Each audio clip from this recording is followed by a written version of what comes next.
Всем привет, дорогие друзья! И как вы видите по надписи, сегодня мы с вами проедем по городу Луганску, областному центру Луганской области, или как сегодня она называется, Луганская Народная Республика. Давненько я тут не бывал, последний раз я проезжал по городу Луганску в январе 2014 года, сразу после Нового года, проездом в Москву. Ну и посмотрим, каково теперь состояние дорог. Вот это меня всегда больше всего интересовало. И вот заезжаем в Луганск. Заезжаем мы с вами со стороны станица Луганская, станично-Луганская. И посмотрим. Вот сразу же, как я помню, вот сюда заезжал, дорога была разбитая. Вот эти дома, так они сделаны, спроектированы, как будто как трещины на стенах. Я еще первый раз, когда увидел, подумал, нифига себе, дома так потрескались. Но нет, потом присмотрелся, нормальные. Ну и, конечно же, посмотрите, какие дороги. Сразу в глаза бросаются вот отбойники, барьерное ограждение на разделительной. И вот эта дорога заасфальтирована. Я помню, именно вот в этом месте объезжал ямы и старался не попасть колесом, чтобы не оставить там свои колеса, свою подвеску. Ну а сейчас, конечно же, просто великолепная дорога. Посмотрите, 3 полосы, разметочка. Единственное, что еще бросается в глаза, конечно же, гораздо меньше машин, чем было раньше. Ну, оно и понятно почему.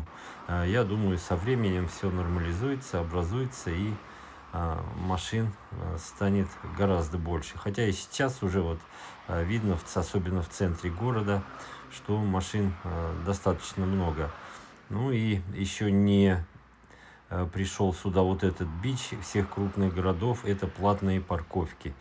Пока вот, луганчане, наслаждайтесь вот этим, что можете поставить машину в городе бесплатно. Я думаю, это ненадолго вам. И скоро это вот лихорадка, эпидемия платного парковочного места придет и к вам. И будет то же самое, как и во всех, я уже сказал, крупных городах. Любая маломальски пригодная для парковки автомобиля дорога, улица будет неизменно монетизирована. Так что готовьтесь вот к этому. Ну, а пока этого нет, вот едем и наслаждаемся видами. Погодка, как вы видите, была великолепная, солнышко. Ну и вот едем и рассматриваем. Сразу скажу про бензин. Вот по городу Луганску, Луганская область, потом дальше Донецкая. Бензин был не на всех заправках. Ну и средняя цена 95-го бензина от 80 до 85 рублей.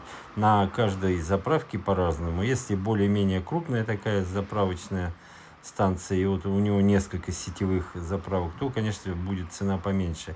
А если вот, как это сказать, ну, они все, в принципе, частные заправки. А если вот поменьше, там одна частная заправка или две, то может доходить там и повыше бензин. Так что вот такая ситуация. Но еще раз повторю, даже в такой ситуации бензин, как я вот заметил, есть не на всех заправочных комплексах. Но еще то, что вот в связи с этим кризисом топливным начали некоторые участники вот этого рынка баловаться и бодяжить бензин. Уже вот антимонопольные службы или кто вот за качеством бензина уже начали ловить непосредственно вот таких недобросовестных хозяев автозаправочных комплексов. Если вы сталкивались вот с такими, пишите в комментариях, будет интересно. Ну и пишите по Луганской и Луганской области, на каких заправках лучше всего заправляться. Я заправился на Роснефти еще в Россоши, и мне хватило вот до Донецкой области, до Донецка, поэтому в Луганской области не заправлялся и не знаю, какое качество, но обращал внимание на заправки, где есть бензин, где нет бензина. Ну вот, в принципе, и самое интересное, что вот дизельное топливо есть на всех заправках, которые я встречал, которые я видел. Ну и посмотрите, мы движемся по улицам города Луганска, где-то мы едем, ну, заезжали как с окраины, и я постарался проехать максимально по центральным улицам, потому что, как ни крути, центр каждого города — это его лицо. Понятно, что окраины где-то намного хуже, чем центр, где-то почти не отличаются, но в основном это вот такие вперемешку многоэтажные дома и частный сектор. Ну, вот посмотрите, какая великолепная церковь с левой стороны, храм. Видно, купола обновили. Вот, и сейчас издалека видно, прям купола так блестят красиво. Здесь я вот в некоторых местах на светофорах долго стоял, вырезал эти картинки, поэтому видео такое идет потоковое, чтобы не отнимать ваше время вот на эти стоянки. Ну и вот дальше двигаемся по Луганску. Конечно же, есть на что посмотреть здесь. Ну вот смотрите, и везде вот дороги. В основном я вот на дороге делал упор. Дома, они как и 10 лет назад здесь были. Вот заправка очередная с правой стороны, так и сейчас ничего по домам не изменилось. А вот дорожное хозяйство, конечно, изменилось во многом. По Луганску, я еще помню, ходили трамваи, но сейчас это вид транспорта, к сожалению, отсутствует полностью. Где-то мы даже вот проезжаем, и вдоль трамвайных линий дорога идет великолепная, сделали, а трамвайные линии, вот видно, что рельсы уже вросли в землю, а контактного провода нет. Ну и потихонечку место трамвайных путей, конечно же, осталась, и она вот потихоньку зарастает травой. Не знаю, какие планы у городских властей, будут ли восстанавливать трамвайное движение или нет. Вот этого не знаю. Напишите в комментариях, кто владеет такой информацией. Вот посмотрите, еще один храм с правой стороны, тоже очень красивый. И трамваи будут ли восстанавливать или нет. Если сравнить вот с Донецком, там вот отдельные взятые маршруты восстанавливают потихонечку. Ну, конечно же, цена вопроса здесь будет большая, судя по тому, в каком состоянии находится вот это все трамвайное рельсовое хозяйство в Луганске. А вы еще увидите или уже видели, как здесь оно выглядит. Ну, взгляды не очень привлекательные. Ну, конечно же, моей целью в городе Луганске хотел вам показать состояние дорог.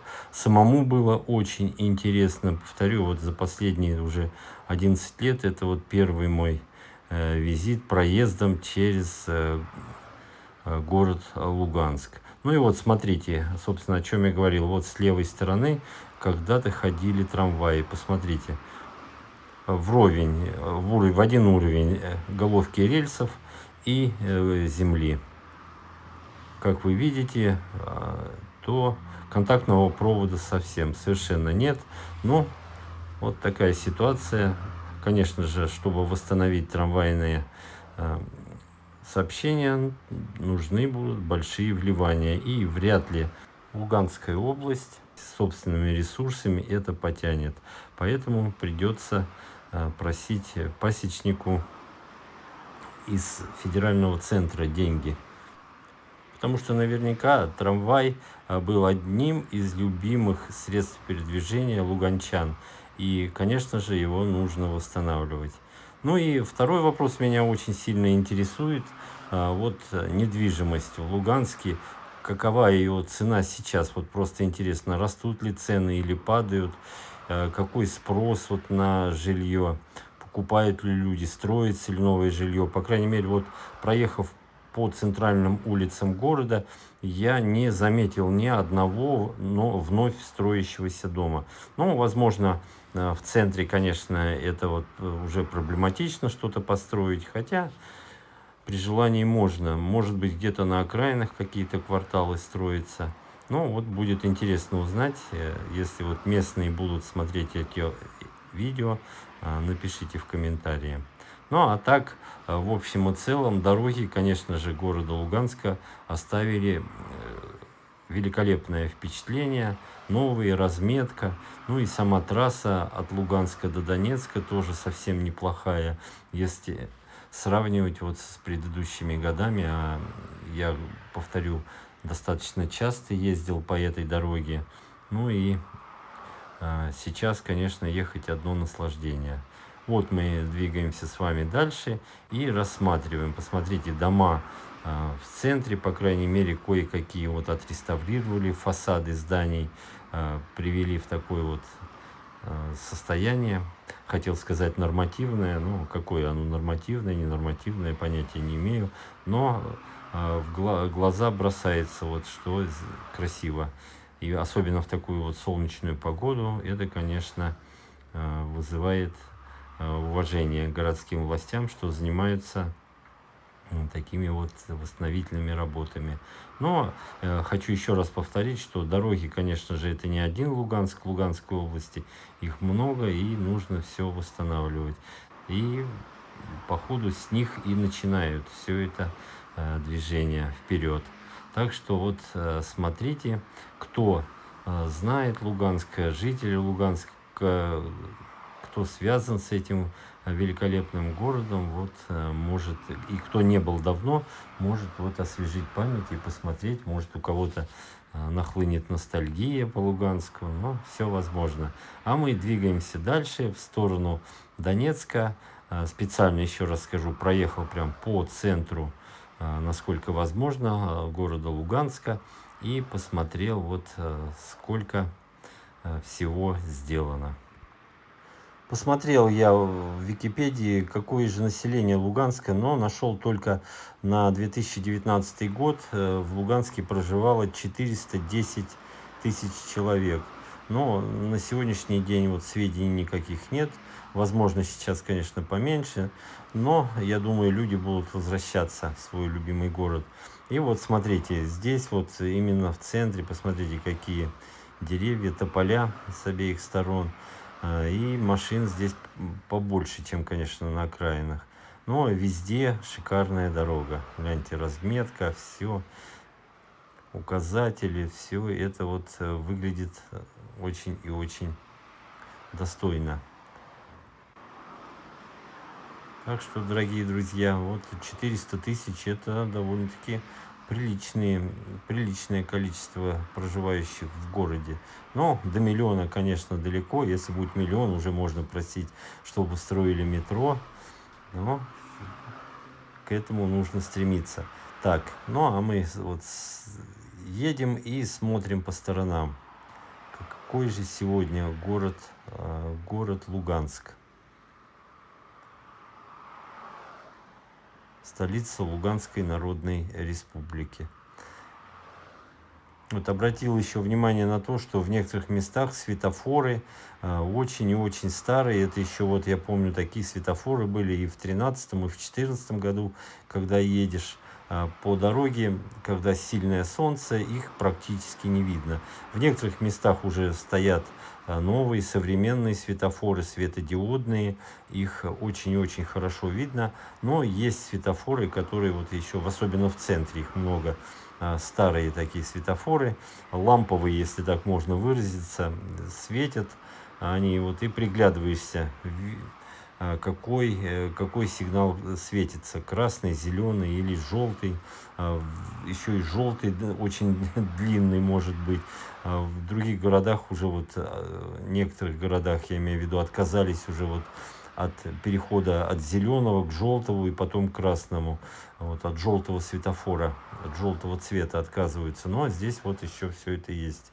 И причем вот повторю, что светофоры есть такие еще допотопные, так что надо их менять тоже, конечно, потому что солнца много и их не очень хорошо заметно. Ну вот, посмотрите, с правой стороны такие высотки стоят. Это мы уже с вами практически на выезд едем в сторону Донецка на трассу Луганск-Донецк. Ну и не заметил в городе, вот на въезде только со стороны станицы Луганская гаишники стояли на въезде в город, а вот, собственно, в самом городе не заметил ни одной гаишной машины. Не знаю, хорошо ли это или плохо, но факт остается фактом. Вот я, видите, попал не по незнанию здесь только налево, и пришлось вот притормозить, перестраиваться, пропустить всех. А мне нужно было прямо и двигаться дальше. Ну вот такой беглый обзор у нас получился. Надеюсь, кто посмотрел это видео, будет интересно. Состояние дорог в городе Луганске. Твердую пятерку можно ставить по дорогам. Ну и, конечно же, разочаровало трамвайное движение, которого нет, и, я думаю, еще очень и очень не скоро будет. Но все равно будем надеяться, если оно появится в Луганске, и мы доживем до этих дней, то я обязательно прокачусь, поставлю где-нибудь машину и пару остановок проеду на трамвае в городе Луганске. Мне очень и очень самому будет интересно. Но, повторяю, это призрачная такая перспектива, и в ближайшем будущем, ну, я думаю, лет 5, а может и все 10, вот еще заправка, и этого движения, я думаю, что и не будет. Ну, а если есть какие-то движения там по поводу этого, то пишите в комментариях, будет очень интересно. Ну и чтобы напоследок, завершая это видео, скажу, что по бензину не все заправки работают с 92-м и 95-м. Ну, то есть бензина на некоторых заправках нет.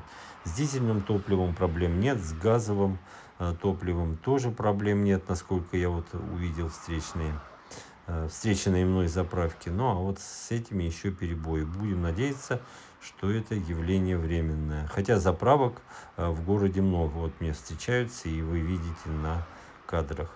На этом, дорогие друзья, будем с вами потихонечку завершать нашу такую обзорную экскурсию по городу Луганску. Оставил город приятное впечатление, особенно вот по качеству автомобильных дорог. Ну и автомобильный трафик по городу не очень большой, и поэтому вот можно передвигаться на автомобиле достаточно вольготно и свободно. На этом все, дорогие друзья. Не забывайте подписываться на канал. Кто не подписан, ставьте лайк и пишите комментарии по поводу того, что сейчас вы увидели. Может быть, кто-то владеет больше информацией, ну и мы тоже будем владеть этой информацией. Всего вам хорошего и до свидания.